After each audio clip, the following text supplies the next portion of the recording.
안녕하세요. 날씨아재TV의 박미성입니다. 오늘은 2차 한파가 온다로 이야기를 해보도록 하겠습니다. 오늘 한파가 전국을 강타했죠. 서울의 경우 영상 1.3도로 1954년 10월 17일 기록했던 1.2도 다음으로 추웠는데요. 무려 67년 만에 강추위입니다. 서울의 공식적인 관측소 기록은 영상 1.3도였지만 은평구는 영하 1.8도, 중구는 영하 0.4도를 기록을 했습니다. 그림은 기상청의 자동기상 관측 장비 오전 7시 25분 온도자료 그림인데요. 기온이 가장 많이 내려간 것은 설악산으로 영하 9.3도였고요. 향로봉이 영하 8.3도, 대관령이 영하 5도, 양구 해안면이 영하 4.9도, 강릉 왕산면이 영하 3.9도를 기록을 했습니다.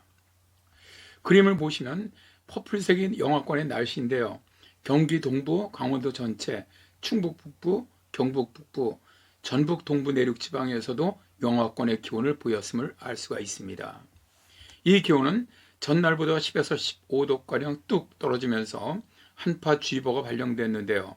한파주의보 기준은 전날보다 10도 이상 기온이 떨어지면서 영상 3도 이하일 때 등 3가지 조건이 있는데 이번에는 바로 이 앞의 기준이 충족되면서 발령되었던 것이죠.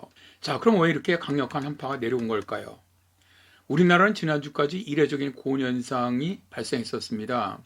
10월 초에 대구가 114년 만에 최고기온을, 강릉이 30.3도로 110년 만에 최고기온이 기록될 정도였는데요.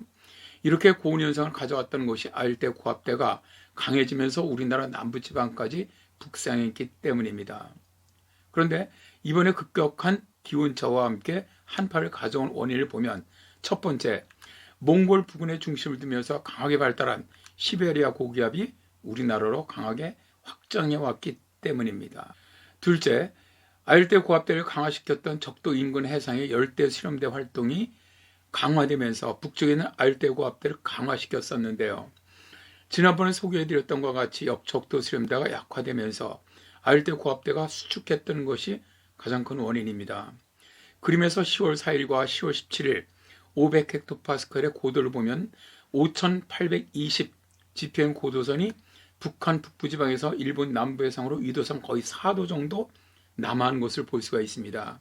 이 고도선이 남하면 아열대 고압대가 남하한 것으로 보시면 됩니다. 셋째, 아열대 고압대가 수축한 여러 원인 중 하나가 17호 태풍 라이언록과 18호 태풍 곤파스가 중국 남부해상을 지나 베트남 쪽에서 소멸되며 이 자리를 북쪽 고기압 세력이 채워지면서 내려온 그런 영향도 있습니다. 그림은 베트남 앞에서 소멸되는 18호 태풍 곤파스입니다. 네 번째, 북극 진동 지수가 음해 지수를 보이고 있었던 것도 하나의 원인입니다. 음해 지수를 보일 경우 북쪽에 차가운 공기가 내려올 확률이 높습니다. 다섯째, 북극 빙하가 많이 녹으면서 제트기류가 약해졌고 우리나라로 길게 제트기류가 남하면서 북극 한기를 끄고 내려온 것도 하나의 원인이 됩니다. 자, 그럼 이런 한파는 언제까지 계속이 될까요? 내일 서울 지방 아침 기온이 영상 5도, 낮 최고 기온은 14도로 오늘부터 약 3도에서 4도 정도 올라갑니다. 화요일인 19일에는 최저 기온이 11도인데요. 이곳은 내일 월요일 밤부터 비가 내리면서 기온이 내려가지 않기 때문이죠. 그런데 수요일 아침은 다시 서울이 영상 3도로 뚝 떨어집니다. 바로 2차 한파가 내려오기 때문인데요. 17일 정도로 강한 시베리아 고기압은 아니지만 다시 북서쪽에 강한 고기압이 우리나라로 내려오면서 기온이 떨어지게 되는 것이죠. 이후 기상청 중기예보를 보면 기온이 서서히 상승하면서 다음 주 일요일경에는 아침 최저 기온 8도, 낮 최고 기온 18도로 거의 평년 기온으로 회복되는 것으로 예상하고 있습니다. 참 올해 기상이 널뛰듯 그 날씨 변화가 아주 매우 심합니다. 다행히도 우리나라는 기후재앙은 크진 않았지만 이론적으로 설명하기 힘든 아주 특이한 그런 날씨가 많이 나타났던 해입니다.